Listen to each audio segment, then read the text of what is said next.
रख रहा हूं कि जब वो दौर आएगा पूरी दुनिया में सिवाय इस्लाम के कुछ नहीं होगा।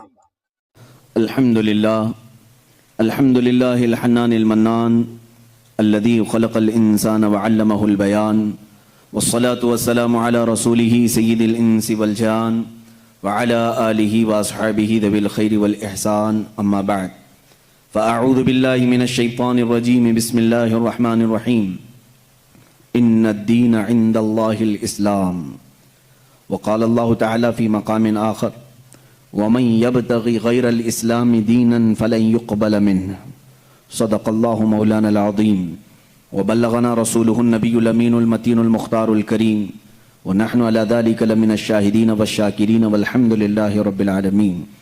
बारगाह रिसालत मुआब सल्लल्लाहु अलैहि वसल्लम में दुरूद पाक का हदिया पेश करें।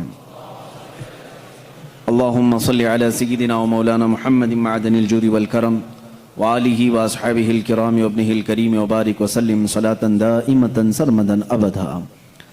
इस्लाम की फितरत में कुदरत ने वो लचक दी है, इस्लाम की फितरत में कुदरत ने वो लचक दी है, जितना ही दबाओगे उतना ही वो उभरेगा।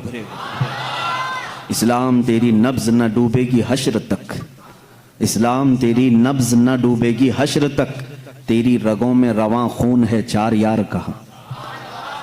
अजीज़ान गिरामी वक़ार, आज की इस महफिल पाक में मैं ये चाहता हूँ कि जिस दीन मतीन के साथ हम वाबस्ता हैं, जिस सच्चे दीन पर हम आज कायम हैं, इसकी जामइयत, इसके कमाल और इसके शमूल को मैं आपके सामने रखूं कि इस्लाम है क्या आखिर, इस्लाम किसे कहते हैं।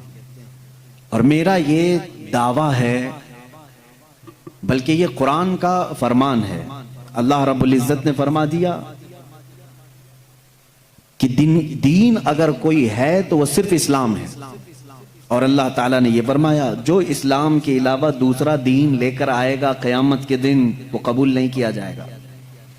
वमन यब्तग़ि गैरल इस्लाम, जो गैर इस्लाम की तरफ तवज्जो करता है इस्लाम को छोड़कर, फलन युक़बल मिन्हु, क़यामत के दिन हरगिज़ कबूल नहीं किया जाएगा। वह हुवा फिल आखिरति मिनल खासिरीन, और वह आखिरत में नुकसान उठाने वालों में से होगा। इसका मतलब यह है कि पूरे नौए इंसानी, जितने भी इंसान हैं, आदम अलैहिस्सलाम से लेकर क़यामत तक पैदा होने वालों के लिए, अगर इंसान के मिजाज और तबीयत से मिलता जुलता कोई दीन है तो सिर्फ इस्लाम है, वो इस्लाम है। और इस्लाम सिर्फ रसूल करीम सल्लल्लाहु तआला अलैहि वसल्लम से नहीं चला है, बल्कि इस्लाम आदम अलैहिस्सलाम से है। दुनिया का सबसे पहला दीन भी इस्लाम ही है। ये हमारा दावा है, क्योंकि जिस दीन की दावत देने के लिए आदम अलैहिस्सलाम तशरीफ लाए वो भी अकीदा वहदानियत ही है। अल्लाह एक है। रब्बुल इज्जत पर ईमान लाना और आखिरत पर ईमान लाना, ये दो ऐसी चीजें हैं जो सारे नबियों ने इसकी दावत दी है। सारे नबियों ने इसका इनकार कोई भी नबी की शरीयत नहीं कर सकती।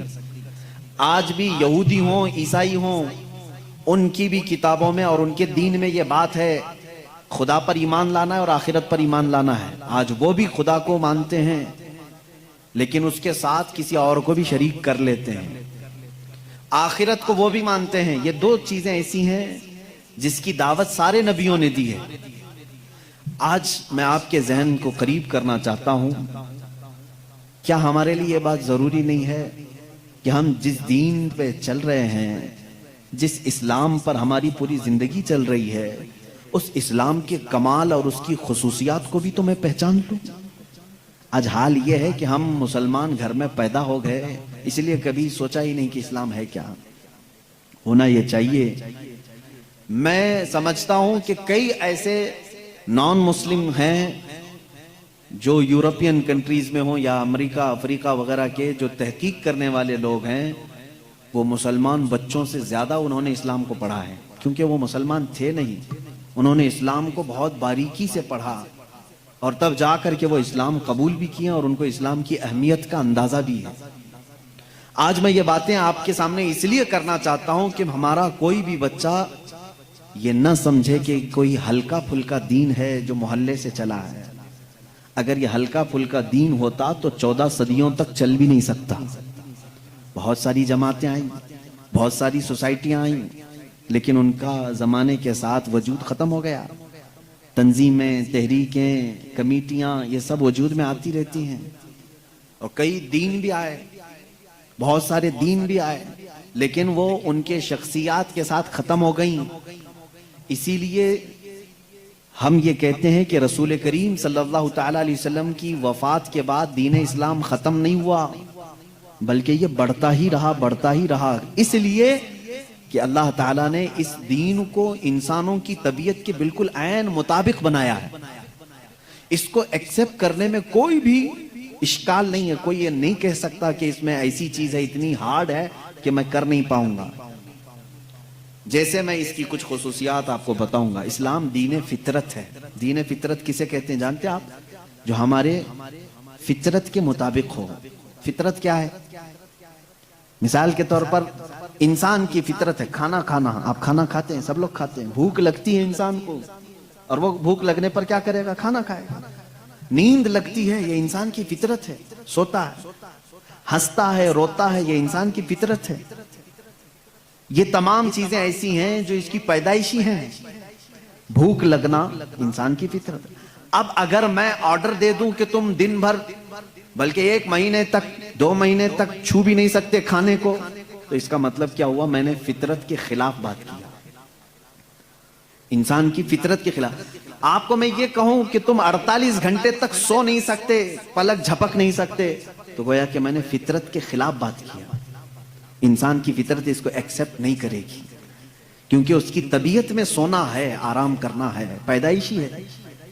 तो इस्लाम ने ऐसा कोई भी हुक्म अपने मानने वालों पर नाफिज नहीं किया जो उसकी फितरत के खिलाफ हो।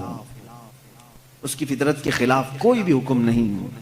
हाँ, लेकिन दूसरे लोगों ने फितरत के खिलाफ बहुत सारी चीजें आयद की हैं अपने मानने वालों पर। उसकी चंद मिसालें बताऊंगा। अच्छा, एक बात मैं क्लियर कर दूं अपनी तकरीर से पहले ही। इस्लाम की एक खासियत यह है कि इस्लाम कभी भी दूसरे आए हुए पहले के दीन जितने भी हैं उनको झूठा नहीं कहता।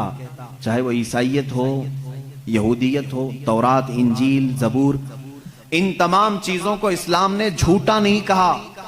बल्कि इस्लाम का दावा तो इतना ही है कि जमाना बढ़ता गया, अब कामिल दीन इस्लाम है। इसका दावा इतना ही है। हमने ये नहीं कहा कि इससे पहले जितने आए थे सब गलत थे ना। कभी हमने नबियों का इनकार किया? किसी नबी के खिलाफ हमने बात की? न ईसा अलैहिस्सलाम के बारे में हम लबकुशाई कर सकते हैं, न मूसा अलैहिस्सलाम के खिलाफ कुछ लबकुशाई कर सकते हैं।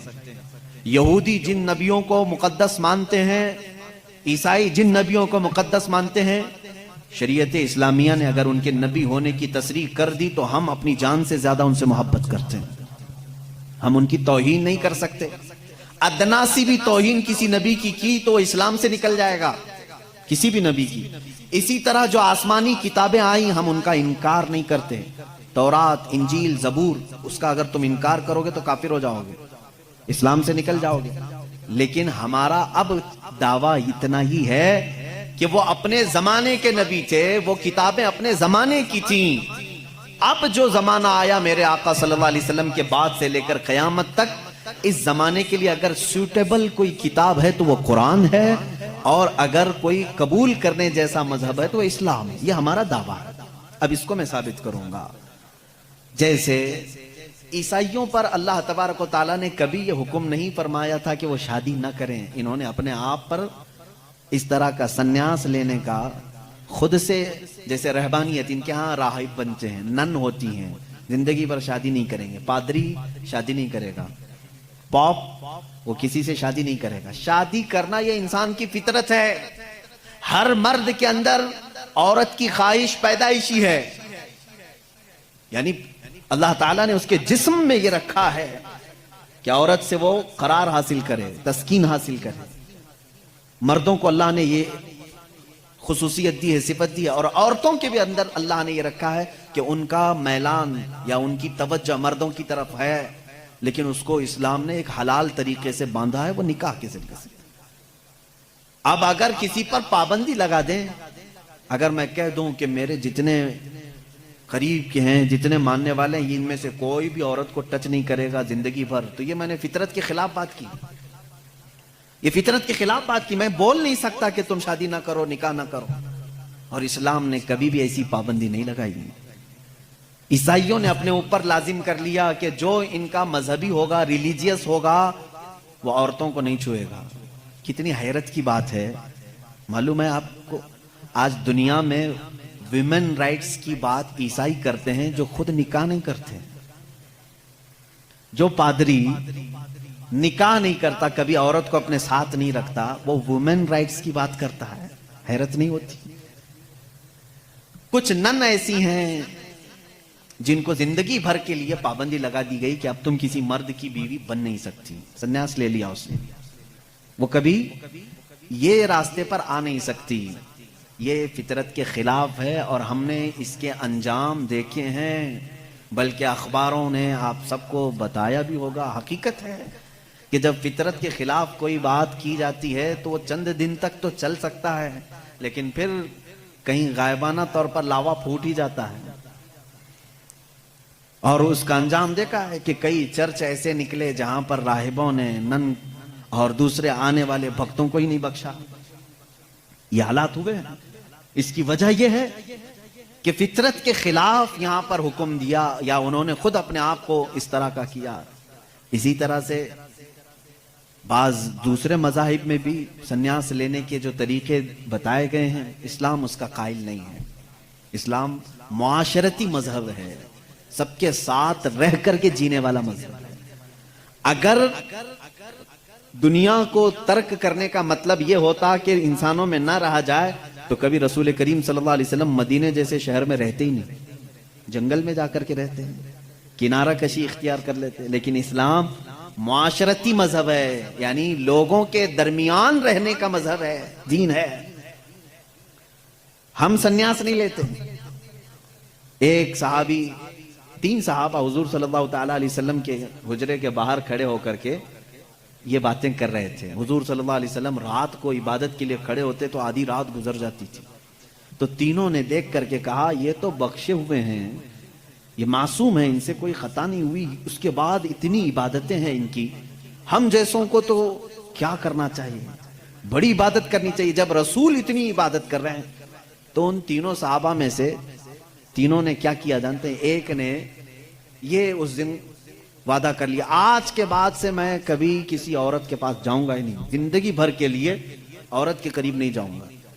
दूसरे साहबी ने कहा, आज के बाद से मैं कभी रात को सोऊंगा ही नहीं, पूरी रात खड़ा रहूंगा। तीसरे साहबी ने कहा, आज के बाद से मैं कभी खाऊंगा ही नहीं, दिन में भी और रात में भी रोजा रखूंगा। रसूल करीम सल्लल्लाहु ताला अलैहि वसल्लम अंदर से सुन रहे थे, बाहर तशरीफ लाए हैं।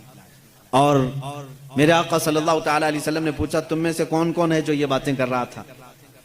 वो सहाबा ने कहा कि या रसूल अल्लाह सल्लल्लाहु अलैहि वसल्लम, हमने आपकी इबादतों को देख करके ये कहा, जब आप सैयदुल अंबिया हैं, मासूम हैं, आप इतनी इबादत करते हैं, तो फिर हमारी इबादत का हाल क्या होना चाहिए? हमें बहुत ज्यादा इबादत करने की जरूरत है, इसलिए हमने ऐसे ऐसे अहद किए। मैंने कहा है कि आज से मैं औरतों को छूऊंगा नहीं, कभी किसी के करीब नहीं जाऊंगा, निकाह करके भी नहीं जाऊंगा। दूसरे ने कहा, मैंने ये कहा है कि रात को सोऊंगा नहीं। तीसरे ने कहा, मैंने ये कहा है कि आज के बाद से कभी खाऊंगा नहीं। अल्लाह के नबी सल्लल्लाहु अलैहि वसल्लम ने फरमाया, इस्लाम ये नहीं है, इस्लाम ये नहीं है। मेरी सुन्नत पर अगर अमल करना चाहते हो तो मैं अल्लाह की इबादत का भी हक अदा करता हूं और औरतों का भी हक अदा करता हूं। मैंने अपनी रात को तकसीम कर रखा है, बीवियों के लिए भी हक है और अल्लाह की इबादत का भी हक है। और दूसरे से कहा, तुमने कहा कि रात को कभी सोऊंगा ही नहीं, ये भी हमारा तरीका नहीं है, तुम फितरत के खिलाफ बात कर रहे हो, बीमार हो सकते हो, रोजाना रात पूरे नहीं सो रहे। अब यहाँ इस पर मैं रुक करके कहूंगा, हुजूर सल्लल्लाहु अलैहि वसल्लम ने उस सहाबी को मना किया जो ये कह रहे थे मैं रात भर इबादत करूंगा। हुजूर ने फरमाया, मेरी सुन्नत ये है कि मैं थोड़ी रात आराम करता हूं और थोड़ी रात अपने रब की इबादत भी करता हूं। तुम्हारे जिस्म का भी तुम पर हक है, इसको भी आराम दो। और फिर तीसरे साहबी से कहा, मेरी सुन्नत यह है कि मैं इफ्तारी भी करता हूं और सहरी भी करता हूं और रोजा भी रखता हूं। ऐसा नहीं कि पूरा पाबंदी कर लिया, जबकि वो रसूल जिनको अल्लाह ताला जन्नत से खिलाता पिलाता है, उसके बावजूद मेरे आका सल्लल्लाहु अलैहि वसल्लम फरमाते हैं कि कंटिन्यू रोजा रखना नहीं चाहिए कि तुम्हारे जिस्म का तुम पर हक है, कमजोरी आ जाएगी। हुजूर ने मना फरमाया, मैं एक दिन रोजा रखता हूं, एक दिन नहीं रखता, या मैं इफ्तार करता हूं शाम के वक्त और दिन में रोजा रखता हूं। इसका मतलब यह है मेरे अजीजों, इस पूरी हदीस का खुलासा यह है, अल्लाह के नबी सल्लल्लाहु ताला अलैहि वसल्लम ने जो हुक्म दिए, इस्लाम का खुलासा यह है कि इसमें कहीं पर भी इफरात और तफरीत नहीं, यानी बहुत तंगी वाले हुक्म भी नहीं और बहुत ढील भी नहीं। इस्लाम दरमियानी रास्ता है, दरमियानी रास्ता है। अब यहाँ उन लोगों को सोचना चाहिए, हुजूर ने जिस सहाबी को रात भर इबादत करने के लिए मना किया, यहाँ रात भर गेम खेलने वाले लोग मौजूद हैं, पूरी रात भर अयाशी करने वाले मौजूद हैं। उनको तो रात भर खड़े होकर के इबादत करने को मेरे आका ने मना किया था। आराम करो थोड़ी देर, अपने जिस्म को राहत पहुंचाओ। इस तरह से इस्लाम की ये खुसूसियत है कि इस्लाम इंसान की फितरत के ऐन मुताबिक है, इस्लाम की फितरत के मुताबिक है। इसीलिए कुरान कहता है ला युकल्लिफुल्लाहु नफ्सन इल्ला वुसअहा। मैं आज चैलेंज करता हूं, एक ऐसा हुक्म ला करके दिखा दो, एक ऐसा हुक्म इस्लाम में कि जिसमें ऐसा लगता हो कि ये इंसान के लिए भारी है। ऐसा नहीं होना चाहिए, ऐसा नहीं होना चाहिए था। इस्लाम ने अपने मानने वालों पर यह पाबंदी क्यों लगाई? इनके पास क्या है मालूम है? मुखालिफीन इस्लाम के पास अगर वो लाएंगे कोई चीज तो ये कहेंगे कि इस्लाम साल में एक मर्तबा पूरे महीने भर लोगों को भूखा क्यों रखता है, भूखा क्यों रखता है, जबकि ये इंसान की फितरत के खिलाफ है। इंसान खाना पानी पसंद करता है और आप उसके खाने पानी को रोक रहे हैं। तो मैं पहला जवाब तो ये दूंगा कि रोजे रखने से कितने मुसलमान मर गए। पहली बात यह, अगर हर साल एक महीना रमजान में इस्लाम अपने मानने वालों को रोजे रखवाता है तो फिर ये मुसलमानों का सफाया होते रहना चाहिए। अगर ये सेहत के खिलाफ होता, तो अगर ये हमारे जिस्म के खिलाफ होता रोजा रखना, तो इस्लाम में हर साल रमजान के टाइम पे लाखों की मौत हो जाना चाहिए, भूख से मर गए, भूख से मर गए। अब तक तो इस्लाम ही नहीं होता 1400 साल से। मेरे अजीजों, अब मैं आओ इनकी नकली दलील भी अगर बता दूं, नकली का मतलब नकल की हुई, इनके जो रिसर्च स्कॉलर हैं इन्होंने खुद कहा है। आज मैं 2-4 रोज से डाइटिंग प्लान देख रहा था कि डाइटिंग प्लान में क्या होता है जिस्म को सही रखने के लिए, फासिद माद्दात को दूर करने के लिए। तो एक बड़े डॉक्टर की वेबसाइट में मैं पढ़ रहा था, उस डॉक्टर ने 2 चीजें की हैं, 2 चीजें उसने रखी हैं कि अगर अपने जिस्म को 80 साल तक जिंदा रखना और सेहतमंद रखना चाहते हो तो 2 चीजों को अपना लो कि हफ्ते में एक दिन सुबह से लेकर शाम तक अपने जिस्म में कुछ भी ना डालो। ये डाइटिंग प्लान में है, मौजूद है। कुछ ना डालो, सिर्फ पानी पर रहो। और एक डॉक्टर ने ये लिखा है कि ग्रीनरी, जितनी भी ग्रीन चीजें हैं, सब्जियां हैं या फल हैं, सिर्फ सुबह और शाम में हफ्ते में एक मर्तबा ऐसा इस्तेमाल करो, तुम्हारी सेहत बरकरार रहेगी। टाइम्स ऑफ इंडिया हिंदुस्तान का बड़ा चलने वाला अखबार है, इसके पेज में भी मौजूद एक रिसर्च शाया की गई थी जिसमें एक डॉक्टर का ये दावा था, हमारा डॉक्टर नहीं, फिर अगर कोई मुसलमान डॉक्टर ऐलान करता तो फिर एक तरफा वाली बात होती। नॉन मुस्लिम डॉक्टर ने अपने रिसर्च में ये कहा है कि हमने बहुत गौर से देखा कि सुबह सूरज निकलने से पहले से लेकर शाम सूरज डूबने तक अगर कोई 1 महीने तक इस तरह भूख बर्दाश्त कर सकता है तो उसे कैंसर नहीं आएगा। उसने कहा है कि कैंसर का इस चीज में इलाज देखा गया है कि जिस्म के अंदर के फासिद मादे निकल जाएंगे। मैं फिर चैलेंज करता हूं, और लाओ कोई दूसरी बात जिसमें ऐसा कोई हुक्म हो इस्लाम का जो इंसानों के लिए भारी है। तुम ढूंढ करके रोजे लेकर के आए थे, रोजे लेकर के आए थे, और फिर अगर ये कहते हैं तो इनमें से जो इधर उधर के लाते हैं छोटी छोटी सी चीजें हैं। एक बड़ा तबका है जो इस्लाम की कमियां ढूंढने के लिए अपनी पूरी जिंदगी खर्चा कर रहा है हमारे पास वो सारी चीजें। कुरान को खुर्दबीन लगा के, माइक्रोस्कोप लगा करके पढ़ने वाले लोग हैं कि कहीं तो कुछ निकल जाए, मिल जाए। अरे मियाँ, ये काम तो अरब वाले भी कर चुके उस वक्त, उनको नहीं मिला, तुम जाहिलों को क्या मिले? वो अरब थे, अरबी दान थे, वो नहीं ला सके उस जमाने में। खैर, अब इस्लाम की और कौन सी चीज ऐसी जो भारी लगती है तुम्हें? कौन सी? कहा ये क्या है, सुबह सुबह उठा देते हैं, फज्र के वक्त इंसान के लिए भारी है। और एक मुस्तशरिक है, मुस्तशरिक उसको कहते हैं जो इस्लाम की तालीमात पूरी हासिल करते हैं लेकिन होते यहूदी और ईसाई है। उसमें से एक ने कहा, ऐलान किया कि इस्लाम में ये ज्यादती लगती है मुझको कि सुबह की नींद बहुत अच्छी होती है और उस वक्त ये उठा देता है, और उनके ऊपर पाबंदी फर्ज है, वो भी ऐसा नहीं कि मुस्तहब है, करो तो चले नहीं करे तो चले।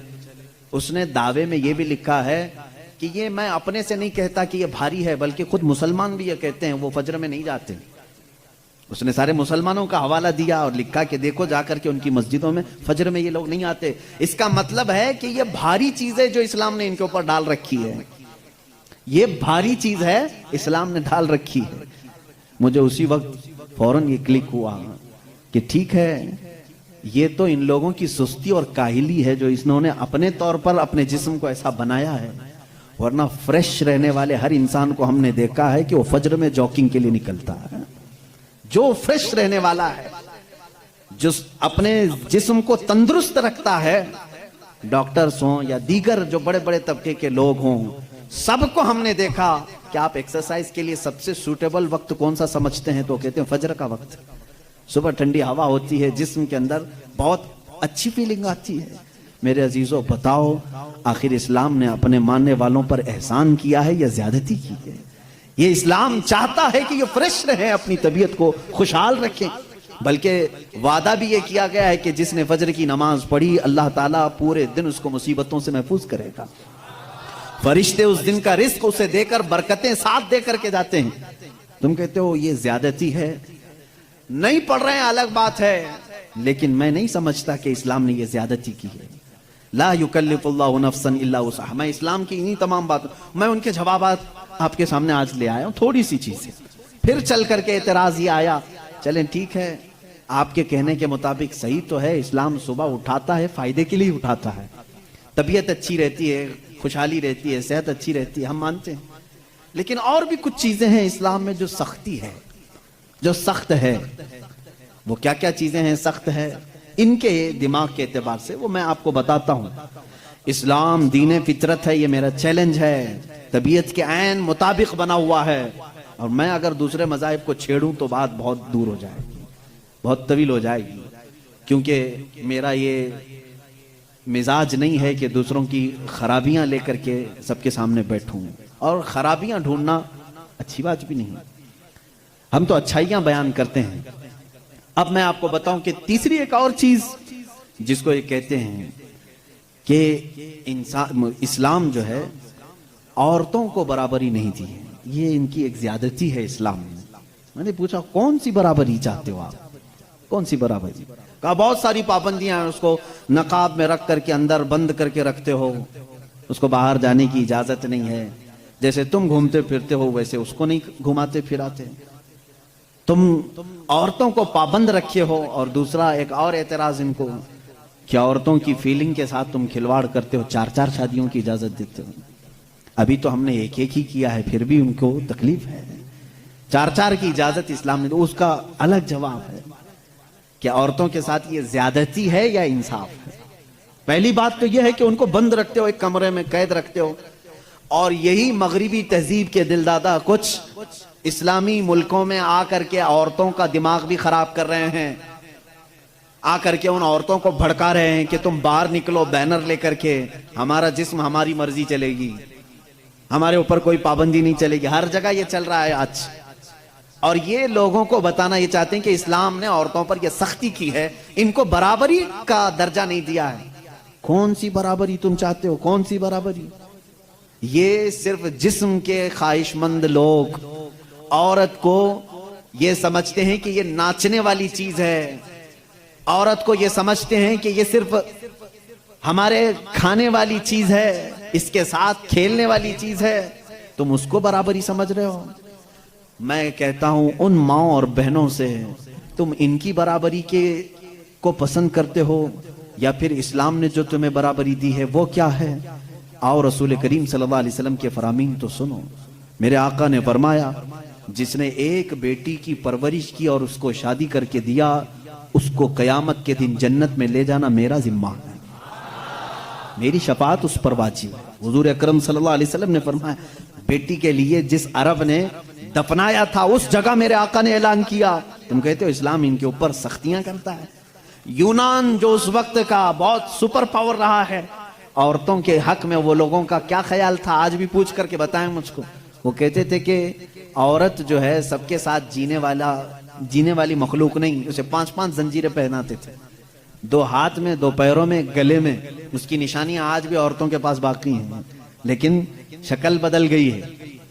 दोनों हाथ में चूड़ियां हैं, दोनों पैरों में पायल हैं और गले में नेकलेस भी है ना। वो 5 जंजीरें पहनाकर बाजार में लाते थे औरत को। ये यूनान उस वक्त का तरक्की याफ्ता मुल्क, उनकी किताबें मशहूर थी और इस्लाम ने उन 5 जंजीरों को काट करके जेवर बनाया है। और तुम कहते हो इस्लाम ने औरतों को बंद करके रखा है। यहूदी क्या करते थे इन औरतों के साथ? अगर ये अय्याम हैज में होती, ये फितरत है ना औरत की, हर महीने वो नापाक होती, अल्लाह ताला की तरफ से उनके लिए जिस्मानी साख्त ऐसी बनाई गई है कि हर महीने उनके जिस्म से फासिद खून का मादा निकल जाता है। इन अय्याम में तो छूत अछूत वाले मामलात औरतों के साथ करते, जहां इनके घोड़े बंधे थे, इनके बैल और बकरियां बांधी जाती थी, वहीं औरतों को भी रखा जाता था जब तक वह औरतें पाक नहीं होती थी। यहूदी ये करते थे, मक्का में भी, मदीने में, और अरब के जो यहूदी थे यही करते थे। आज भी यहूदियों के यहां कुछ जो ऑर्थोडॉक्स हैं, पुराने ख्यालात के हैं, वो इसी तरह के मामलात करते हैं। वो औरतों को छूते तक नहीं इन अय्याम में। वो समझते हैं कि इतनी नापाक है कि छू लूं तो अपशगुन हो जाएगा। और ये कहते हैं कि औरतों को इस्लाम ने बराबरी नहीं दी। रसूल करीम सल्लल्लाहु ताला अलैहि वसल्लम ने फिर अपनी उम्मत को ये हुक्म दिया कि इंसानी फितरत के एतबार से औरत को अल्लाह ने ये चीज दी है, अगर ये इसे हर महीने आती है तो सिर्फ नमाज, रोजा और कुरान की तिलावत ये उसके लिए मना है। बाकी ये तुम्हारे साथ उठ सकती है, बैठ सकती है, मिल सकती है, एक साथ रह सकती है, एक बर्तन में खा सकती है, एक गिलास में पी सकती है। कभी इसके बर्तन को यहूदियों ने उनके बर्तनों को, गिलास को सब अलग कर दिया था इन अय्याम में। फिर तुम आज दावा कर रहे हो कि इस्लाम ने औरतों को दबा कर रखा है। इस्लाम ने हकीकत में औरतों की इज्जत को इतना बुलंद किया है, इतना बुलंद किया है। सिर्फ और सिर्फ आती है बात, ये इनको छुपा करके क्यों रखा जाता है? क्योंकि हमने देखा है। अब इसका जो फैक्ट है वो मैं बताऊं, अकली दलील के एतबार से भी। जज्बाती बातें बहुत हो जाती हैं, वो कीमती हैं, इसलिए हम उनको छुपा कर रखते हैं। लेकिन मैं आपको जो फैक्ट है, हकीकी बात है, वो ये बताऊं, मर्द और औरत की साख्त के एतबार से अगर देखा जाए तो औरत की तबीयत में नजाकत है, वो नाजुक है। मर्द के बराबर उसे ताकत नहीं है, सबको मालूम है। वो कहीं की भी औरत हो, उसकी ताकत और कुव्वत के एतबार से वो कमजोर है। और मर्दों की तबीयत, इनके अंदर कभी वहशीपन आ सकता है, हैवानियत आ सकती है। जब इसकी ख्वाहिशात उरूज पर होती हैं तो सबसे पहला अटैक मर्द अगर किसी पर करता है तो वो औरत पर करता है। मर्द अगर इसको खुला छोड़ दिया गया और हैवानियत आ गई तो अपनी ख्वाहिशात को बुझाने के लिए सबसे पहला हमला किस पर करता है? औरत पर करता है। उसकी जिंदा मिसालें आज हम देख रहे हैं।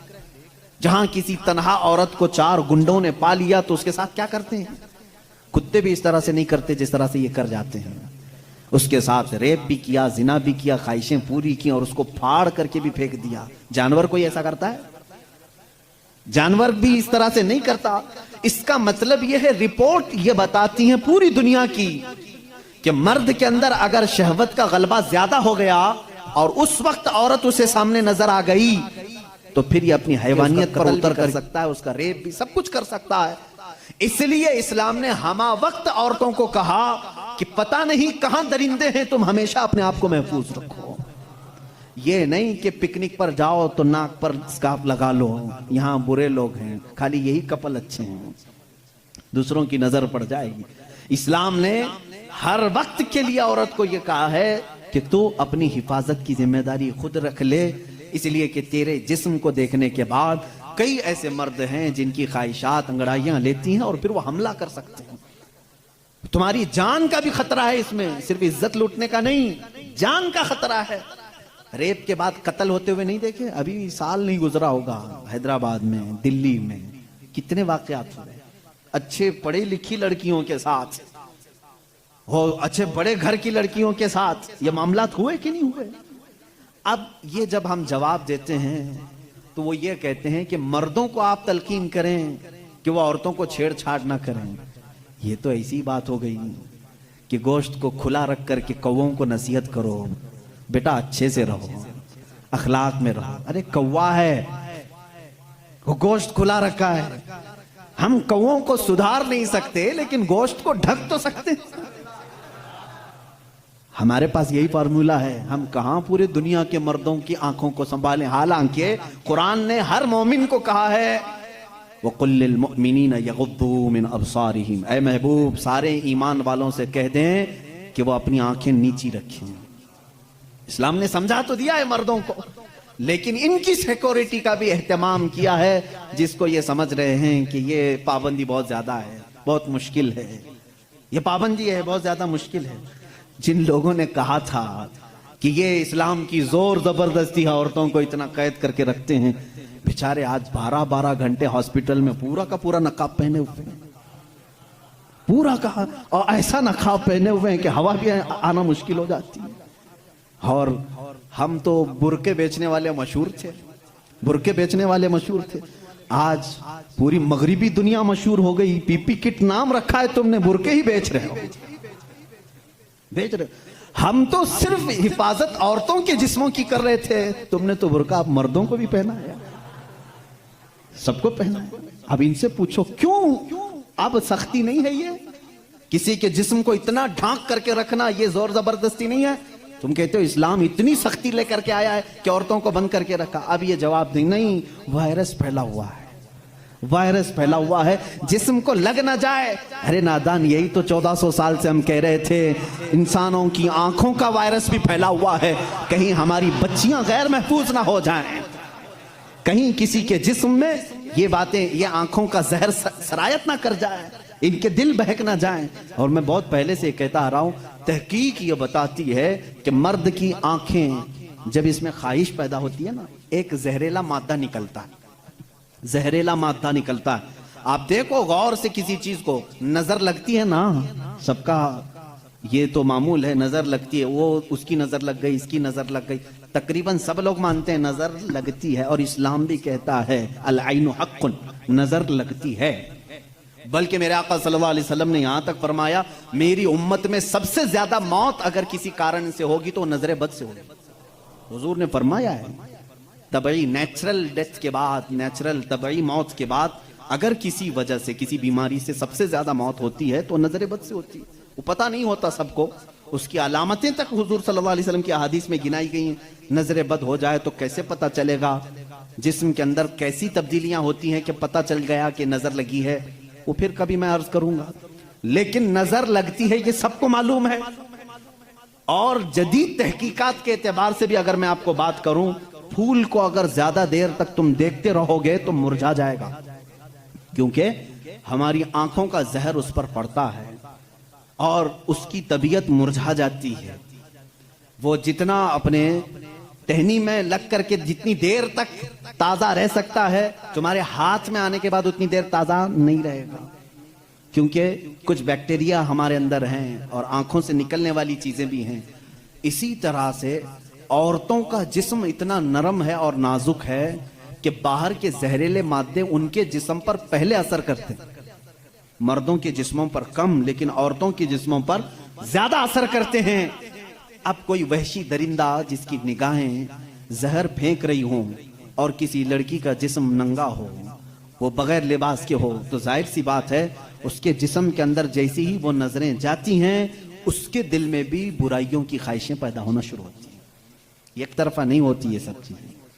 उसके अंदर जो खराबी आई वो उसकी आंखों की वजह से। इसीलिए मेरे आका सल्लल्लाहु अलैहि वसल्लम ने फरमाया, फ़इन्नल ऐन तज़नी, आंख भी जिना करती है। हुजूर सल्लल्लाहु अलैहि वसल्लम ने फरमाया आंख भी जिना करती है। अब मुझे बताओ मेरे अजीजों, इस्लाम ने इतनी जो हिफाजत की है औरतों की, इसको तुम कह रहे हो जोर जबरदस्ती है? इस्लाम दीन फितरत है, सिर्फ वही बात करता है जो इंसान के लिए सूटेबल हो। जो तुम्हारे जीने के लिए अच्छा हो। अब मैं आओ तुमको ये भी बताता हूं, कुछ लोग ये कहते हैं खाने पीने के मामलात में भी, अब ये बात थी औरतों की। और हाँ, यहां पर मैं ये बात बता दूं कि ये बराबरी जिसको कह रहे हैं ना, वो बराबरी है नहीं। तुम कभी भी इसके जवाब देने की भी कोशिश मत करो। ये बराबरी किसको कहते हैं? इनके सामने रक्स करे, डांस करे, बराबर करे। अगर मर्द जो है खुले आम घूमता फिरता है और नंगा हो सकता है, तो औरत को भी उतना ही होना चाहिए, औरत भी उतना ही दिखाए। तो ये तो ऐसी बराबरी है कि इतना अगर शौक है बराबरी का, तो फिर ऐसा करो, अपनी बीवी के साथ मुआयदा कर लो, 1 साल तू बच्चा देगी, 1 साल मैं बच्चा देता हूं। ये बराबरी करने की चीज है? अरे सारा बच्चों का दर्द औरत ही क्यों सहे, तुम भी थोड़ा सा पार्टनरशिप में ले लो। ऐसा नहीं कर सकते, तुम्हें मालूम है औरत की फितरत है, कुछ चीजें ऐसी हैं उसकी साख्त में, उसके लिए वो जरूरी हैं। और इस्लाम ये समझता है कि औरत के लिए उसके घर में रहना ज्यादा सूटेबल है बनिस्बत बाहर घूमने फिरने के। खुले आम रहने से ज्यादा अगर महफूज कोई औरत हो सकती है तो वो पर्दे में रह सकती है। इसलिए इस्लाम ने उसको पर्दे का हुक्म दिया, उस पर जोर जबरदस्ती नहीं, पाबंदी नहीं। उसकी फितरत है वो, उसे जितना महफूज रख सकते हो। अब खरीदने वाली चीजों में ही आप देख लेना। अब उसको मैं अकली तौर पर अगर आपको बताऊं, कुछ चीजें ऐसी हैं आप खरीद कर, आलू प्याज लेकर क्या है, आलू प्याज लेकर क्या है, आपके किचन में आपने उसको किसी बुट्टी में रख दिया, टोकरे में रख दिया, कहीं पर भी रख दिया, चल जाता है, रख दिया।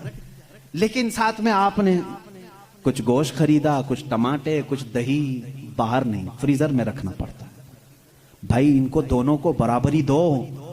दही को भी टोकरे में क्यों नहीं रखते, गोश्त को भी बाहर ये इस टोकरे में क्यों नहीं रखते? आप खुद कहेंगे। कुछ चीजें ऐसी होती हैं जिनकी सेफ्टी फ्रीजर के अंदर है, कुछ चीजें ऐसी हैं कि वो बाहर रह करके भी सलामत हैं। जब तुम्हें दुनिया के हर निजाम में ये बात समझ में आती है, तो अल्लाह ने मर्द और औरत को पैदा ही ऐसा किया है कि मर्द अगर बाहर रहे तो सेफ है, उसके जिस्म की साख्त ऐसी है, लेकिन औरत घर के अंदर ज्यादा सेफ है। इसलिए इस्लाम ने उसे पर्दे का हुक्म दिया है। बात समझ में आ गई? इस्लाम ने जोर जबरदस्ती उसको पाबंद नहीं बनाया, जोर जबरदस्ती पाबंद नहीं बनाया। बहरहाल ये एक बहुत बड़ा उन्मान है। औरतों के हुकूक की बात अगर कोई ऐसा बंदा करता तो समझ में आता, जो औरतों को मर्तबे में बढ़ा करके यूं कहे कि औरत के कदमों के नीचे जन्नत है। अगर कोई ऐसा शख्स कहता तो बात समझ में आती, जो ये कहे कि बीवी को एक लुकमा खिलाओ तो सदक़े का सवाब है। अगर कोई ऐसा शख्स कहता जो ये कहे कि एक बेटी को पाल कर निकाह कर दो तो जन्नत वाजिब है, इनके पास ये कोई भी चीज नहीं, बल्कि ये जिस औरत की बात कर रहे हैं, इनके लिए वो अपने नफ्स की ख्वाहिशात पूरी करने की एक मशीन है बस। और अगर मेरी बात सही नहीं है तो चलो मगरिबी दुनिया में मैं तुम्हें दिखा दूं कि वहां शादी किसे कहते हैं, तलाक किसे कहते हैं, बच्चों का निजाम क्या है। कसरत से पूरे यूरोप में आपको मैं बताऊं, वहां शादी का निजाम तक खत्म करके रखा गया है।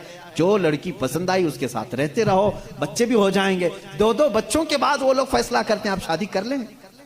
अब शादी करने का बराबर टाइम आ गया, हम लोगों की अंडरस्टैंडिंग हो चुकी है। ये है फैक्ट बता रहा हूं मैं आपको। कई ऐसी शादियां हैं वहां पर जो बच्चे होने के बाद करते हैं कोर्ट में जाकर के। तो तुमने औरत को बराबरी नहीं बल्कि अपनी ख्वाहिशात की एक मशीन समझा है। इस्लाम जो बराबरी देता है वो कैसी बराबरी है?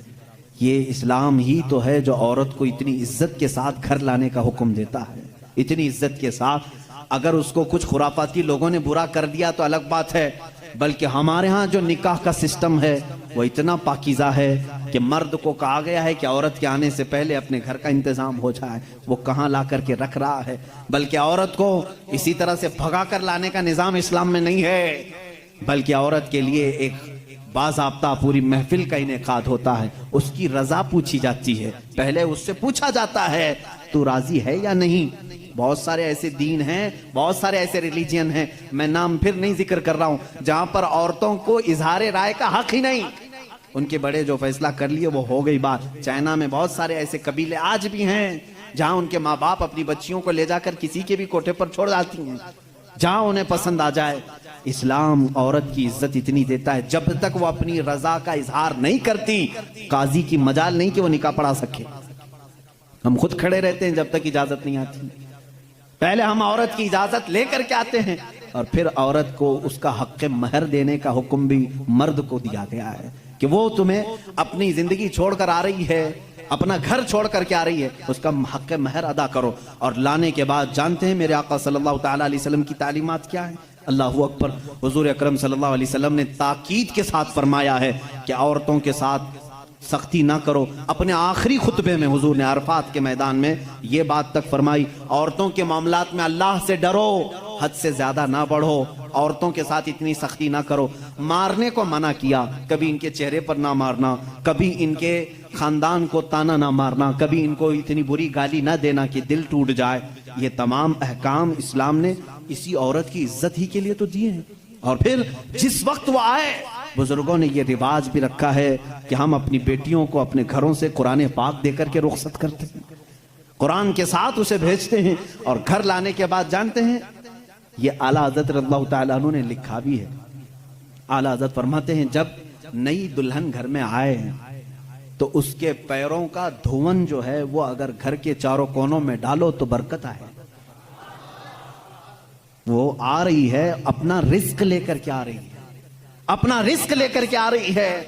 यहां तक हमारे लिए कहा गया, बल्कि दूल्हे को यह भी कहा गया, इसी ये बयान में सारी बातें नौजवानों को समझ में भी आ जाएंगी। निकाह की पहली रात उसे कहा गया कि तू अपने घर लाया है दुल्हन को, तो सबसे पहले उसके ही दुपट्टे को तू मुसल्ला बना और उस पर सजदा कर। ये हुक्म है। औरत की इज्जत ना होती तो हम मुसल्ला बनाते उसके दुपट्टे को। पहली रात कहा गया है। यह और बात है कि मालूमात नहीं है नौजवानों को कि शादी के बाद पहली रात, ये भी सीखने की जरूरत है। उलमा से तमाम चीजें पूछ लेना चाहिए जिसकी शादी हो रही है। दुल्हन आ रही है तो हम उसकी इज्जत ही के लिए तो ये तमाम काम कर रहे हैं। और उसके बाद हुक्म ये दिया गया कि सबसे पहले उसके साथ बातचीत की शुरुआत करने से पहले उसकी पेशानी पर हाथ रखकर अल्लाह की बारगाह में ये कहो, ऐ अल्लाह, इसके अंदर जितनी तूने अच्छाइयां रखी हैं वो सब अच्छाइयां मुझे अता कर दे, और जितनी इसके अंदर बुराइयां हैं उन तमाम बुराइयों से मुझे तू बचा दे। यहां से तू शुरुआत कर। जाहिर सी बात है, मैंने उस वक्त महसूस किया, चंद दिनों पहले एक नौजवान को तलकीन कर रहे थे, पेशानी पर जहां बाल उगते हैं वहां हाथ रख करके दुआ करना। तो उसने पूछा कि हजरत दुआ तो ऐसी ही कर सकते हैं, पेशानी पर क्या? मैं भी चौंक गया। इसको मैं बताऊं, मेरे एक उस्ताद से मैंने पूछा क्या ऐसा है कि अपनी दुल्हन की पेशानी पर हाथ रख करके इस तरह दुआ करना चाहिए? उन्होंने कहा हाँ है। दुआ तो कैसे भी करें, हाथ ना रखें और हाथ छोड़ें, हाथ उठाएं, सब दुआ अल्लाह सुनता है, लेकिन इसलिए पेशानी पर रख करके दुआ करने के लिए कहा गया कि वो आज अपने वालिदैन को छोड़ करके आई है, उसके वसीले से अल्लाह जल्दी दुआ कबूल करेगा। उसका दिल मगमूम है, वो गमगीन है, और गमज़दा लोगों के साथ मेरा मौला है।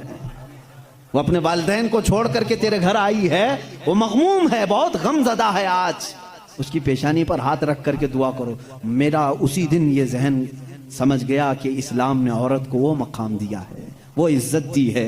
हमने उसको अपने जिस्मों को सुकून पहुंचाने वाला आला नहीं समझा, मशीन नहीं समझा, बल्कि हकीकी मुस्लिम वो है जो अपनी औरत की इज्जत भी करे, एहतराम भी करे। अल्लाह के रसूल सल्लल्लाहु ताला अलैहि वसल्लम ने जो फरामीन दिए हैं, अजीज़ान गिरामी वक़ात, ये निकाह के इस सिस्टम को भी मैं आपको बताऊं। कुछ तो वो हैं जो ये इस्लाम के खिलाफ भौंक रहे हैं कि औरतों के ऊपर जोर जबरदस्ती होती है इस्लाम में, और दूसरों की क्या बात करूं, हमारे हिंदुस्तान पर बैठा हुआ मैं क्या बताऊं, ये भी बड़ी औरतों की, हाँ, पीड़ित महिलाएं हैं, मुस्लिम पीड़ित महिलाएं हैं जो खुद बीवी को छोड़ बैठा है। सारी मुस्लिम औरतें पीड़ित हैं। अल्लाह अकबर। वो खुद अपनी बीवी को देखने नहीं जा सका, जिंदगी खत्म होने आ गई, बाल सफेद हो गए। पीड़ित महिलाएं हैं मुसलमान। हाँ, अगर ऐ मुसलमानों कोई भी हम में से औरत पर जोर जबरदस्ती करता है, याद रखो मैं तुम्हें बताऊं कि कुरान की क़यामत के दिन अल्लाह जानवरों पर भी उठाए हुए हाथ का फैसला लेगा। तो औरत की बात तो दूर की है, मेरा अकीदा तो यह है। एक औरत ने बिल्ली को बांध रखा था, बुखारी शरीफ में है, वो मर गई बिल्ली, और वो औरत बहुत इबादत गुजार थी, लेकिन अल्लाह ताला ने फैसला फरमाया कि इस औरत को जहन्नम में डालो। मेरी एक मखलूक को बांध कर रखी इसने और वो मर गई। हमारा तो अकीदा यह है, तुम औरतों पर अगर जुल्म करते हो तो तुम जिम्मेदार हो, लेकिन इस्लाम नहीं।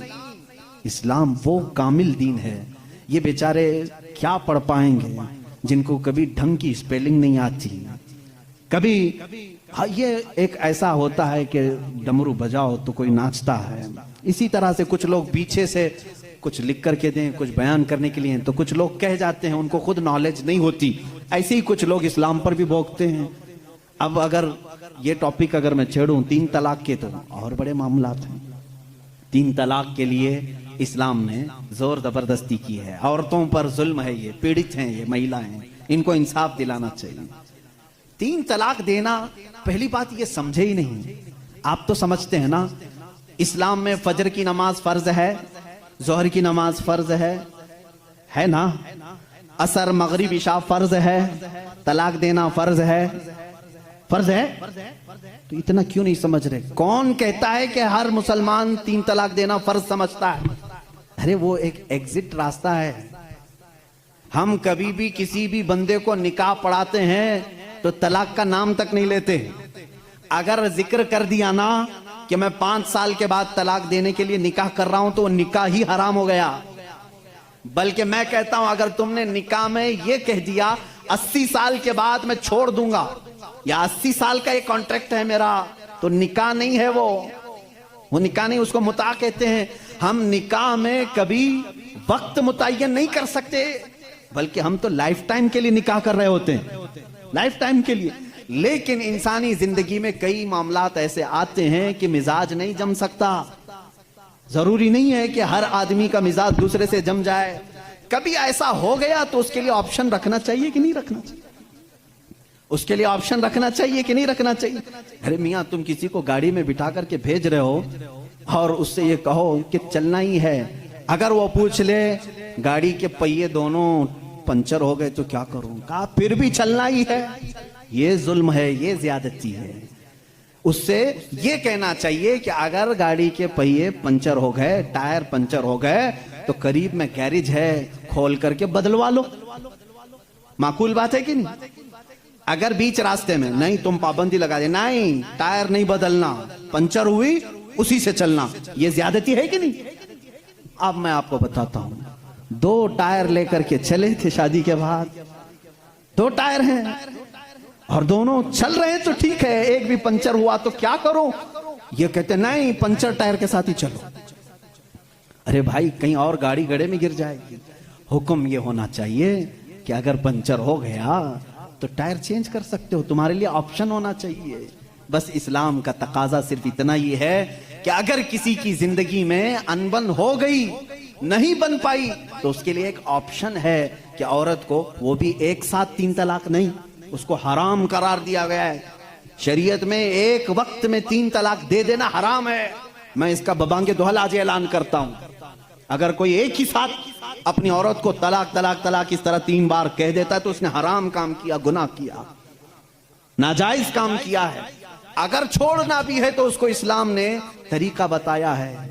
एक बार पहले बोलो, 1 महीने का टाइम दो, 1 महीने में भी फिर नहीं बनी तो दूसरी मर्तबा फिर 1 बोलो और 1 महीना छोड़ दो। 2 महीने का टाइम गुजर गया, अब फिर भी नहीं बन पा रही, तब फिर सबको बिठा करके कह दो हमने 2 मर्तबा देख लिया, अब हमारी जिंदगी आगे चल नहीं पाती, तीसरी मर्तबा हम इसको खत्म करते हैं। ये तलाक का सही तरीका है। क्या इसमें इस्लाम ने जुल्म किया? इस्लाम ने इसमें जुल्म किया? इसको ये ढिंडोरा पीट पीट करके लोगों को ऐसा बना करके रखे। बेचारे कुछ लोग अनपढ़ इनकी बातों में आ भी जाते हैं। अरे हमारा हिंदुस्तान तो ऐसा है कि बाहर कोई भी डमरू बजाए उसके इर्द गिर्द तो लोग खड़े हो ही जाते हैं। कोई भी गली कूचे में भी आकर के ढोल बजाता है तो कितना मजमा जमा होता है। पार्लियामेंट में बैठ करके अगर बजाए तो क्यों नहीं सुनेंगे लोग? सुनेंगे लोग। हमारी पब्लिक है, बहुत मैच्योर पब्लिक है। अजीजा ने गिरामी, यहां पर मैं आपको इस्लाम की वो खुसूसियात अर्ज कर रहा हूं जिसमें इस्लाम ने कहीं पर अपने पैरोकारों पर जुल्म नहीं किया, बल्कि इसका हर हुक्म फितरत के ऐन मुताबिक है। अब कुछ लोग वो हैं जो सन्यास लेने को कहते हैं, नहीं, औरत को छूना भी नहीं चाहिए, पूरी जिंदगी भर ऐसे ही रहना चाहिए, उसके भी हम खिलाफ हैं। नहीं, इस्लाम इस चीज का खिलाफ है कि तुम उसके अंदर की चाहत और उसके अंदर के सुकून लेने के जरिए को बंद कर रहे हो। इस्लाम ने कहीं पर ऐसे अहकाम नहीं दिए। अजीज़ा ने गिराम वक़ार, बहुत सारी खुसूसियात इस्लाम की हैं। अब मैं आपको बताऊं, जिस दीन पर आप कायम हैं, इसने अगर आपको कुछ चीजों से रोका है तो क्यों रोका है? जैसे ये लोग कहते हैं अगर गोश्त खाता है मुसलमान तो खिंजीर का क्यों नहीं खाता? आपके यहां गोश्त अलाउड है, फिर खिंजीर का क्यों नहीं?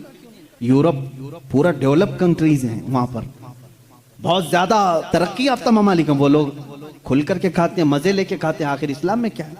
मैं अगर बताऊं तो जाहिर सी बात है इनको लगेगा कि एक तरफा है, अपने दीन की बात करेगा। इंटरनेट पर जाकर आज सर्च करना है मेरे नौजवानों, खिंजीर के साइड इफेक्ट्स क्या क्या हैं, पोर्क के साइड इफेक्ट क्या क्या हैं, तुम्हें खुद सामने आ जाएंगी। बहुत सारी वेबसाइट हैं। एक डॉक्टर, बड़ा डॉक्टर, ये यहाँ का नहीं वहां का नहीं, इन्हीं के तहकीकाती इदारे का एक डॉक्टर है, उसने 16 नुकसानात गिनाए हैं। कहा पिग के, खिंजीर के गोश्त के अंदर जहर होता है, जहर होता है, और ऐसा कि दूसरे जानवरों में ऐसा जहर है ही नहीं। हत्ता के बाज लोगों का कहना यह है कि इसको सांप भी काटता है तो असर नहीं होता, इसका जिस्म इतना मोटा है।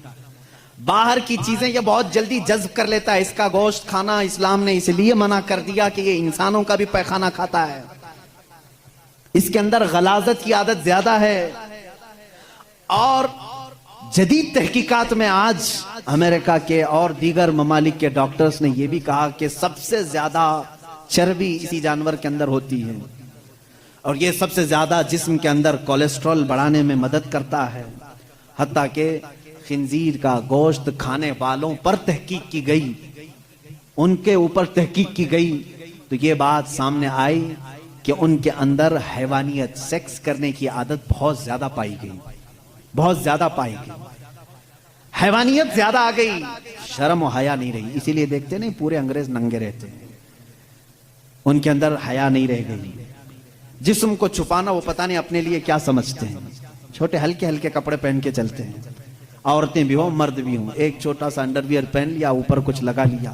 बल्कि मैं समझता हूं इनसे ज्यादा फैशनेबल तो भैंस है, कुछ भी नहीं पहनती बेचारी।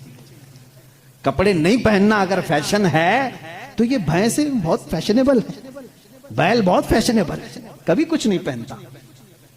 ये दुनिया को जंगली निजाम में ले जाना चाहते हैं। ये खिंजीर खाने के साइड इफेक्ट हैं, बैड इफेक्ट हैं, जो जिस्म के ऊपर मुरतब होते हैं। 16 नुकसानात हैं, वो मैं गिना नहीं पाऊंगा, मैंने आज ही मुताला किया। दूसरी चीज शराब के मुतालिक कि इसमें तो मजा है, क्यों मना किया इस्लाम ने? ये भी मैं नहीं कहूंगा, तुम्हारी तहकीकात से जाओ आज, फिर आज ये भी तलाश करके मुझे बताओ इंटरनेट पर कि शराब के, वाइन के साइड इफेक्ट क्या क्या हैं, अल्कोहल से कितने नुकसानात हैं। मेरे अजीजों, दूसरों को बोलने की जरूरत नहीं, गवर्नमेंट हर जगह की बोलती है, नहीं बोलती? डोंट ड्रिंक एंड ड्राइव जगह जगह लगाए रहता है, बेचते भी वही हैं। बोलते हैं पी करके चलाना मत, गाड़ी मत चलाना। इनसे पूछो क्यों? इसलिए कि एक्सीडेंट का खतरा है, जाके किसी को ठोक देगा, सामने वाला बेचारा बेकसूर मरेगा। इतनी ही बात से समझ जाना चाहिए कि मुसलमान एनी टाइम ड्राइवर है, हर वक्त वो ड्राइवर है। मुझे एक पुरानी बात याद आई, एक मुसलमान, वो भी किसी वेस्टर्न कंट्री का ही था, प्लेन में सफर कर रहा था, एयर होस्टेस ने उसको शराब परोसा, सबको दे रहे थे। अच्छा ये भी मैं आपको बता दूं, अलग अलग नामों से ये शराब सप्लाई करते हैं। मैं एक बार इजिप्ट के सफर पर था, तो शराब सबको दी जा रही थी, उसमें शराब करीब आई, उसको कह रहे हैं क्रेजी वाटर है, क्रेजी वाटर है। मैंने कहा ये कब से, पानी पागल कब से हुआ? तो बाद में बगल में बैठे हुए एक साहब ने कहा ये वाइन ही है, उसको बहुत ज्यादा इतना रिफाइन कर दिया जाता है कि उसका ये लोग क्रेजी वाटर का नाम दिए हैं। है तो शराब, जग अलग अलग नामों से बेचे जा रहे हैं। वो एक साहब थे, मुसलमान थे, उनको कहा गया आप भी लीजिए। उसने कहा मैं मुसलमान हूं, मैं नहीं पीता। ये उनके लिए बहुत बड़ा दिक्कत वाला जवाब होता है। नहीं पीते अलग बात है, ये कहना मैं मुसलमान हूं नहीं पीता, ये चुप जाता है। वो खड़ी हो गई, सारे लोग पी रहे हैं, आप क्यों नहीं पीते? इसमें जिस्म को सुकून है, राहत है, आप आराम से सो जाएंगे जब तक सफर कट जाएगा, पी ले आप। तो उस बंदे ने कुछ भी उसके साथ आर्ग्यूमेंट नहीं किया, ज्यादा नहीं किया, बस इतना कहा, आप कहती हो पी लूं, मेरी एक शर्त है, ये शराब पहले पायलट को पिलाना, अगर पायलट पी लिया और मस्त हो गया तो बाद में मेरे पास आना। वो कहने लगी ऐसा नहीं होता, रूल के खिलाफ है, don't drink and drive, pilot नहीं पी सकता, पायलट को शराब हम नहीं दे सकते जाकर के। कहा क्यों? अरे वो इतने लोगों को लेके चल रहा है, हवा में, और उसके ऊपर बहुत सारी जिम्मेदारियां हैं, वो जब ड्यूटी खत्म करेगा तब पिएगा। उसने कहा, उस मुसलमान ने, हूबहू इस्लाम भी यही कहता है, ऐ मुसलमान तेरे कंधों पर पूरे इस्लाम की जिम्मेदारी है, तू जब चल रहा है तो तेरे पीछे पूरी एक नस्ल है, कहीं तेरा कदम डगमगा गया तो पूरी नस्लें डगमगा जाएंगी, तुम ड्राइवर हो, तुम नशे में नहीं चल सकते हैं, इसलिए इस्लाम ने मना किया। कहा वो पीता है पायलट ड्यूटी होने के बाद। उस मुस्लिम ने कहा मेरे रब ने भी कहा है आजा जन्नत में शराबन तहूरा पिलाऊंगा, जब यहां की ड्यूटी खत्म होगी मैं भी जाऊंगा पीऊंगा, वो शराबन तहूरा है जो जन्नत में दी जाएगी। ऐ मेरे अजीजों, जिन्होंने दुनिया में अपने जिस्मों को अल्कोहल से खराब कर दिया, उनके लिए जन्नत का मशरूब नहीं, उनके लिए जन्नत की शराबन तहूरा नहीं। अपने मुंह को जिन्होंने यहां महफूज रखा है, उनके लिए अल्लाह का वादा है, उन्हें वो शराब तहूर पिलाई जाएगी जिसको आज तक किसी जुबान ने चखा भी नहीं। इंशाअल्लाह अज़ीज़, वो हम सब के लिए तैयार है। अब यहां पर मैं जो बात कह रहा था, इस्लाम ने शराब से इसलिए मना किया है कि शराब के नुकसानात गिनाएं। है मेरे अजीजों, इनको खुद को मालूम है, ये मना करते हैं शराब पीने के लिए, ड्राइवर्स को मना किया गया है, बहुत सारे लोगों को मना करते हैं, डॉक्टर्स मना करते हैं, लीवर खराब हो जाएंगे, किडनी खराब हो जाएंगे। इतनी खराब होने वाली चीज को बेचते क्यों हैं? लाइसेंस आप ही देते हो, आप ही धंधा चलाते हो। इस्लाम जो है, इसकी और तुम्हारे दरमियान फर्क यह है, तुम भी मना कर रहे हो, तकरीबन पूरी दुनिया मना करती है शराब से बचो। तुम्हारे और इस्लाम में फर्क यह है, इस्लाम कहता भी है करता भी है, और तुम सिर्फ बोलते हो, अंदर से सप्लाई करते हो। इस्लाम ने अगर कह दिया शराब मना है, तो मेरे आका ने फरमाया उसका प्याला रखना भी जायज नहीं। ये नहीं कि सबको शराब पीने के लिए मना कर दिया और भट्टा खोल करके रखे हैं, ऐसा नहीं है। इस्लाम जड़ पर उंगली रखता है, अगर शराब मना है तो शराब बनाने वाले आले भी तोड़ दो। हुजूर सल्लल्लाहु ताला अलैहि वसल्लम ने जिस दिन ऐलान किया था, मदीने में सारे लोगों ने वो मटके भी तोड़ दिए थे। उनसे पूछो, शराब फेंक देते, बाद में धो के पानी भर लेते, क्यों नहीं भरा? जिन प्यालों में शराब पी जाती थी उसको तक तोड़ दिया साहबा ने, जब शराब हराम हुई। पूछा गया, ये तोड़ने का फलसफा समझ में नहीं आया, धो के रख लेना चाहिए था, दूसरे काम में यूज होता। कहा ना, इस्लाम की हिकमत यह है कि बाद में कभी इसको देख करके याद भी ना आए कि इसमें हम पीते थे, याद भी ना आए, इसको तोड़ दो जिसमें शराब रखी जाती थी। इस्लाम वहां तक की पाबंदी लगा चुका है मेरे अजीजों, बहुत सारी खुसूसियात हैं। जिस दीन पर आप कायम हो, यही कामिल दीन है, यही अकमल दीन है, इसमें नक्स और ऐब की एक भी गुंजाइश नहीं।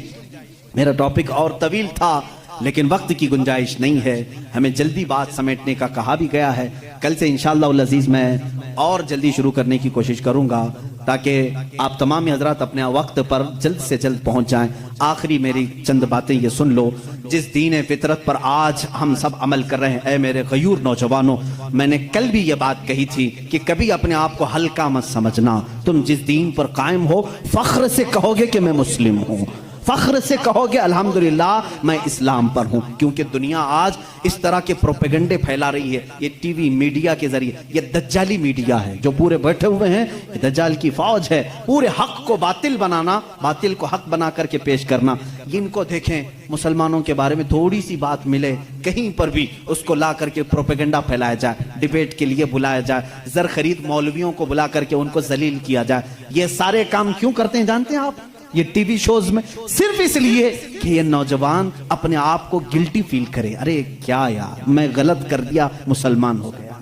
देखो हमारे मुसलमानों के साथ क्या है। और फिर ये क्या करने लगता है, धीरे धीरे अपने आप को छुपाने लगता है, दूसरों के सामने जाकर के कहने लगता है नहीं नहीं नहीं मैं वैसा मुसलमान नहीं हूं, ऐसा मुसलमान नहीं। तुम सफाई देने लग जाते हो, इनकी बातों में आ गए तुम, इन दज्जाली लोगों की बातों में बहक गए।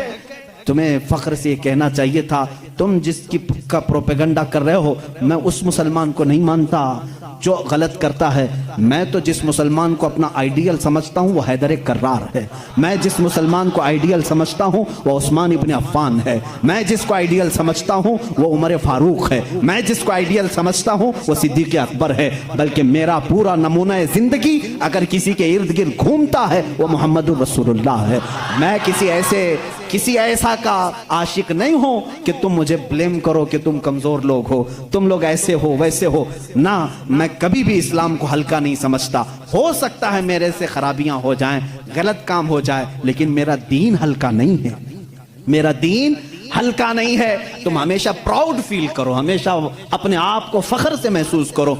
इंशाअल्लाह अज़ीज़ दुनिया में भी अल्लाह ताला ने हमें इज्जत से ही रखा है। क्या ये इज्जत नहीं है मेरे अजीजों? आज भी ये इज्जत नहीं समझते इसको कि अल्लाह ताला तुम्हें हलाल खिला रहा है, पाकीज़ा खिला रहा है। तुम्हें कितनी बातों को अल्लाह ताला ने पाक करके रखा है जानते हैं? तुमको वहशी कौम में नहीं रखा, तुमको जिना से रोका गया है, जिसको आज पूरी दुनिया भी ये समझती है। अच्छा ये बात भी मैं आपको बता दूं, जिन लोगों ने ये कहा है कि खुलेआम छोड़ देना चाहिए, सब जिसको पसंद करें, सब एक दूसरे के साथ गठबंध हो जाएं, मर्द औरतों के साथ इख्तिलात करें, अकली दलीलें बहुत लाते हैं। तो इनसे कहो अपनी बहन और भाई के निकाह को क्यों तुम गलत समझते हो, कर लेना चाहिए फिर। नहीं, आज पूरी दुनिया इसका इनकार करती है। भाई और बहन का रिलेशन नहीं हो सकता, निकाह में नहीं हो सकता। हालांकि अकल के एतबार से क्या है, वो मर्द है या औरत है, मिल जाना चाहिए।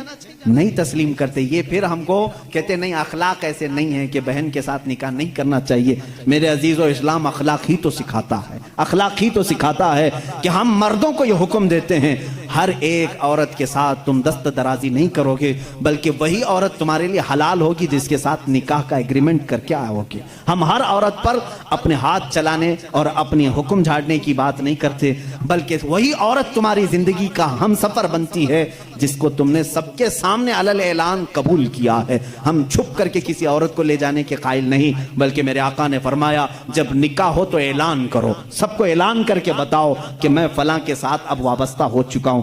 अजीजा ने गिरामी, मेरी बातों का खुलासा सिर्फ और सिर्फ यह है कि मैं अपने नौजवानों के अंदर से वो बातें निकालना चाहता हूं जो आज दुनिया लोगों के जहन में डालने की कोशिश कर रही है। इसके बाद और सख्त मामलात आने वाले हैं, और सख्त मामलात आने वाले हैं। ये मस्जिदों की पिक्स दिखाएंगे, मस्जिदों के फोटो दिखाएंगे, और उसके बाद दहशतगर्दी को दिखाएंगे। मस्जिदों से ये काम होते हैं। क्यों ये सब चीजें करते हैं मालूम? इनको भी मालूम है मस्जिदों में सिर्फ अल्लाह की इबादत होती है, यहाँ झुकते हैं, बात अपने रब की करते हैं, सबको मालूम है। लेकिन वो सिर्फ और सिर्फ तुम्हारे दिलों में ये डालना चाहते हैं कि तुम कभी कभार गिल्टी फील करो, अपने आप को कमजोर समझो, मुसलमान होना मेरी गलती थी, मुसलमान होना मेरा गुनाह था, ये तुमको बावर कराना चाहते हैं। मुआज़ अल्लाह, कभी ना आने देना। और इंशाअल्लाह अज़ीज़ मैं ये सब चीजें बोलता रहूंगा, चाहे ये पूरी मीडिया मिल करके हमारे बच्चों को वरगलाने की कोशिश करे। मेरे रब की ज़ात से मुझे यकीन है, मैं साल में एक बार कहूंगा इंशाअल्लाह ये नौजवानों के दिलों से खौफ निकलेगा,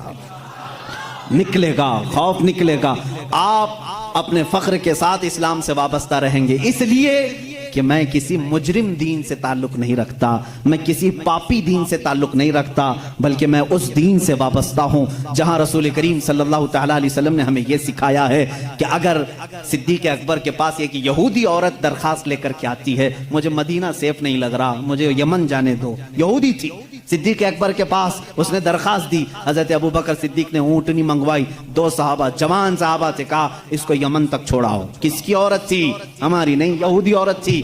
अब उसी यहूदी औरत से सुनो ये 2 नौजवान कैसे लेकर के गए, यमन तक छोड़ने के लिए गए। वो औरत यमन पहुंची तो वहां जाकर के उसका अलग ही मामला था। ये दोनों नौजवानों के बारे में वो बताती है, सारे लोगों को जमा करके, मैं समझती थी कि मदीना सेफ नहीं है, सारे मुसलमान जमा हो गए, अब यहाँ पर सब मुसलमान भर गए, लेकिन मैंने ये 2 नौजवानों को देखा, मदीने से लेकर यमन तक ये मेरे साथ आए, लेकिन एक बार भी इन्होंने सर उठाकर मेरी तरफ देखा नहीं। जब कभी कोई चौकी आती, चेकिंग पॉइंट आता था, सहाबा होते थे, तो ये दोनों नौजवान आगे बढ़ करके कहते, सिद्दीक अकबर खलीफतुल मुस्लिमीन का भेजा हुआ मुसाफिर है, दरवाजा खोल दिया जाए और आगे जाने की इजाजत दी जाए। वो जो पुलिस खड़ी होती थी सिद्दीक अकबर की, वो तक ऊपर नहीं देखते थे, इसलिए कि मदीने से कोई यहूदी औरत को छोड़ने के लिए यमन जा रहा है। एक दो सहाबा का काफिला, उस दिन वो औरत कहती है यमन में सबको जमा करके, ऐ लोगों मैं आई तो थी मदीना सेफ नहीं समझ करके, सब तुम गवाह हो जाओ मैं इस्लाम में जाती हूँ, वहीं सेफ्टी लग रही है।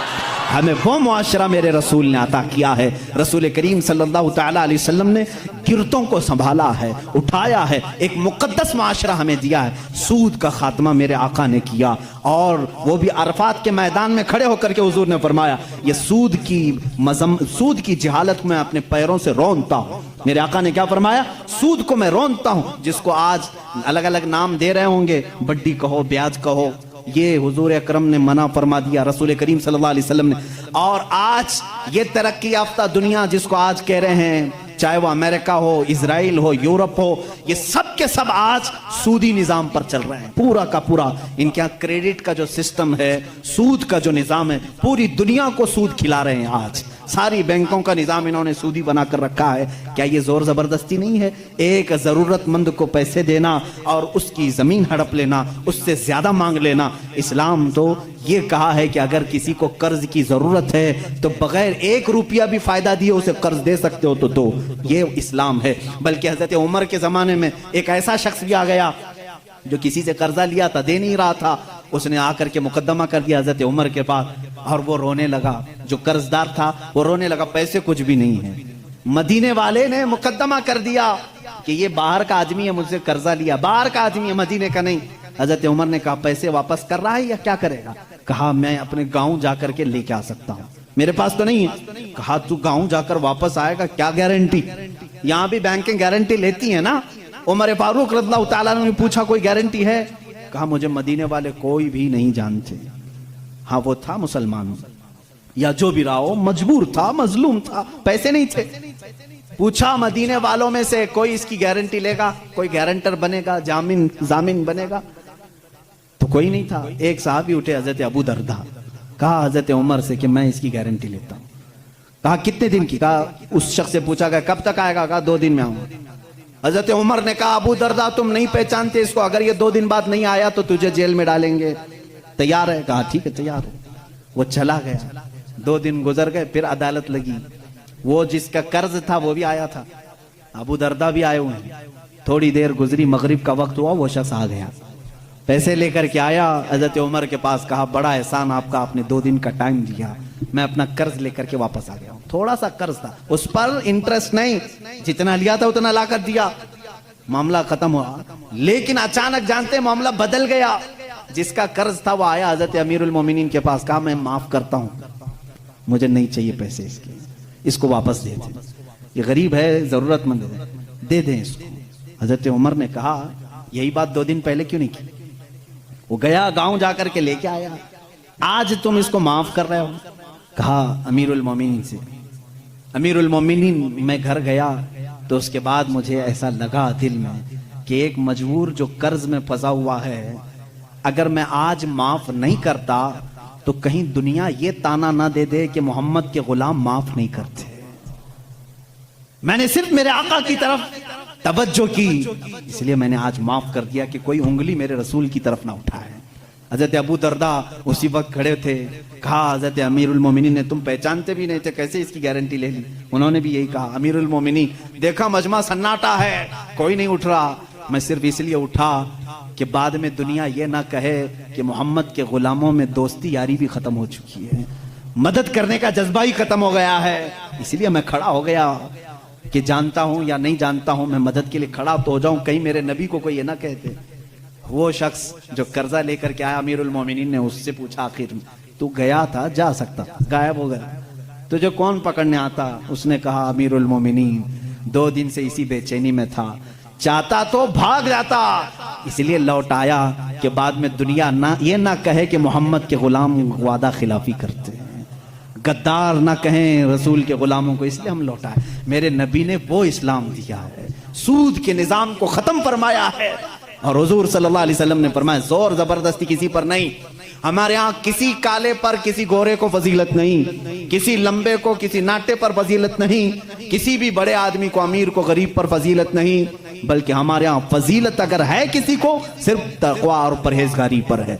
आज जो इस्लाम पर भौंकते हैं वो अपनी जमीन नहीं संभाल पा रहे हैं। अमेरिका में काले गोरे की लड़ाई आज भी चल रही है, आज भी चल रही है। राइट्स इतने हैं, गोरे कालों को मार रहे हैं, काले गोरों को मार रहे हैं। तुम 14 सदियों के बाद इस तरक्की याफ्ता जमाने में काले गोरे का फर्क नहीं मिटा सके, वो हबीब कायनात सल्लल्लाहु अलैहि वसल्लम 14 सदियों पहले ही निहायती हबशा के रहने वाले काले लोगों में से एक बिलाल को खाने काबा की छत पर चढ़ाया और दुनिया को यह बताया कि वाबस्तगी अगर नबी के गुलामी की हो जाए, रसूल के दामन से कोई वाबस्ता हो जाए, तो उसका मकाम सिर्फ ये कालीन फर्श नहीं बल्कि काबा की छत भी उसके कदमों के नीचे होती।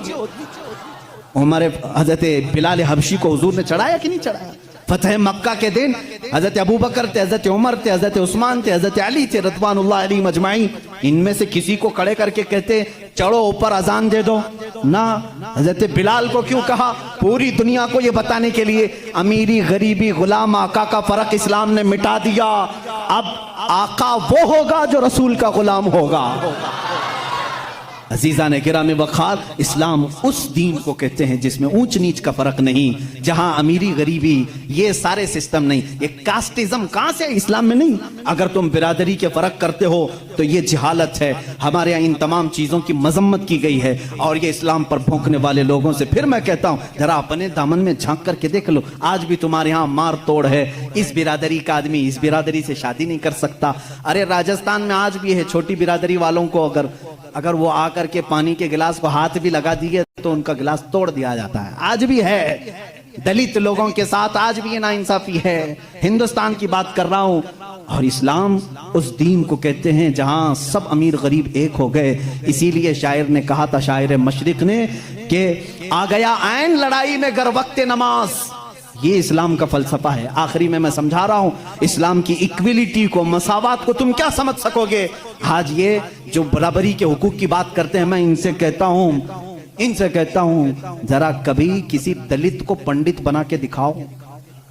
किसी दलित को, किसी SC ST को तुम अपने मंदिर का पुजारी बना के दिखाओ। नहीं, अब शगुन हो जाएगा, अब शगुन हो जाएगा। इसको तो हक नहीं, दलित को हक नहीं है कि वो धार्मिक चीजें। बल्कि उत्तर प्रदेश में एक ऐसे प्रोफेसर भी हैं, मैं जब दिल्ली गया था वहां पर उसके बेटे से मुलाकात हुई थी। उन्होंने कहा था वो उसके बाप संस्कृत कितने सालों से पढ़ रहे हैं और पढ़ा रहे हैं, लेकिन हमेशा गांव वाले मारते हैं कि संस्कृत जबान सिर्फ ब्राह्मण लोग पढ़ सकते हैं, तू दलित है। ये कास्टिज्म यहां पर भी चल रहा है। इसके खिलाफ क्यों नहीं कोई कानून लाते? मंदिरों में पुजारी और पंडित दलित बिरादरी के भी लोग होना चाहिए। ये मैं उनकी तरफ से आवाज उठा रहा हूं। लाओ, तुम आओ इधर मस्जिद के मुसल्ले पर देखो। मस्जिद के मुसल्ले के लिए कहीं पर भी ये शर्त नहीं खान होना चाहिए, पठान होना चाहिए, बल्कि यहां पर शर्त ये है हाफिज कुरान हो, बस वो हमारे सरों के लिए इमाम है, वो हमारी नमाजों का इमाम है। अगर इल्म दीन मुस्तफ़ा है वो हमारे नमाजों का इमाम है। अगर वो तकवा व तहारत तजवीद को जानता है वो हमारा इमाम है। शरीयत सिर्फ इतना कहती है ईमान हो, बाकी किसी भी बिरादरी का हो, ईमान हो किसी भी बिरादरी का हो, वो इमाम बन सकता है। मस्जिद के मुसल्ले पे भी चढ़ सकता है, मिंबर पे भी चढ़ सकता है, कुरान भी पकड़ सकता है, बल्कि तुम्हें फतवा देने की अथॉरिटी भी रखता है, फतवा देने की अथॉरिटी भी रखता है। जानते हैं हमारे कुछ मुफ्तियान कराम अभी माजी करीब में गुजरे हैं। आज अब भी एक बहुत बड़े फकीह मौजूद हैं, मैं नाम जिक्र नहीं करूंगा, बहुत बड़े फकीह हैं जिनकी ताजीम खुद मुर्शिद गिरामी हुजूर ताजुश शरिया फरमाया करते थे। वो आज भी मौजूद हैं, लेकिन वो एक पंडित के बेटे हैं। वो पंडित के बेटे हैं। शुरू में खुद उनकी घर के माहौल ऐसे थे, पूरे हिंदुआना रस्म रिवाज थे, लेकिन मुजाहिदे मिल्लत का काफिला आया था, वो ईमान लाए और दरसे निजामिया पढ़ा, आलिम बने, मुहद्दिस बने, फकीह बने। आज उनकी पोजीशन ये है 60 मुफ्तियों के बीच में बैठ करके वो फतवा देते हैं। ये इस्लाम है, ये इस्लाम है। हम छोटी बिरादरी, बड़ी बिरादरी, ये बीच की बिरादरी नहीं। अगर ईमान है तो तू हमारे सर का ताज है। अगर तेरे दिल, मुझे यहाँ क्यों बिठाया? कभी मेरे सुनने वालों ने ये नहीं पूछा कि तुम्हारी बिरादरी क्या है, कभी नहीं पूछा, बल्कि इन्होंने सिर्फ यही देखा है कि बोलता तो नबी की बात है, बस इतनी काफी है। इसीलिए आखिरी ये शेर पर मैं अपनी गुफ्तगू खत्म करता हूं। इकबाल ने कहा था, आ गया ऐन लड़ाई में गर वक्ते नमाज, किबला रूहों के जमीन बोस हुई कौमे हिजाज। एक ही सफ में खड़े हो गए महमूद और अयास, ना कोई बंदा रहा ना कोई बंदा नवाज। ये है इस्लाम। जिस सफ में मेरे आका सल्लल्लाहु अलैहि वसल्लम ने सिद्दीक अकबर को खड़ा किया, बगल में बिलाल हबशी को भी खड़ा किया, एक जगह उमर फारूक को खड़ा किया है, उस्मान इब्ने अफ्फान जो अपने वक्त के करोड़पति नहीं अरबपति। मैं सिर्फ आपको उनके माल का अगर तखमीना बता दूं, जब खुलफाए राशिदीन की बात आएगी तो मैं बताऊंगा। एक बार जंग में उन्होंने 3000 ऊंट दिए थे, 3000 दिरहम दिए थे। अभी का विकिपीडिया मैंने उसका कैलकुलेशन करके पूछा कितना होता है 3000 दिरहम उस जमाने का, आज की वैल्यू क्या है, तो इसमें बताते हैं 1 अरब 16 करोड़ रुपए। एक वक्त में दान करने वाला उस्मान इब्ने अफ्फान, एक वक्त में खैरात करने वाला, 1 अरब 16 करोड़ रुपए खर्च करने वाला उस्मान इब्ने अफ्फान उसी सफ में खड़ा है, और बगल में वही अली खड़ा है जो दिन में 2 दिरहम कमाया करता है, रज़वानुल्लाहि ताला अलैहिम अजमईन। इस फर्क को मिटाने का नाम इस्लाम है। मेरे अजीजों, इस्लाम को पढ़ो, समझो। मैं उनको भी दावत फिक्र देता हूं। यूं ही भौंकना अच्छी बात नहीं। बिजली आती है तो कुत्ते भी भौंकने लगते हैं। उन्हें क्या पता कि बिजली क्यों चमक रही है? अरे बारिश आने वाली है, उन्हें नहीं मालूम। इसी तरह मैं उनको दावत फिक्र देता हूं। उठाओ इस्लाम को, मेरे आका की सीरत को, कुरान को, इंशाअल्लाह तुम्हारा भी दिल खुल जाएगा और तुम भी समझ जाओगे कि इस्लाम किस चीज का नाम है। इस्लाम की फितरत में कुदरत ने वो लचक दी है, जितना ही दबाओगे उतना ही वो उभरेगा। वाखिर दावाना अनिल हम्दुलिल्लाह।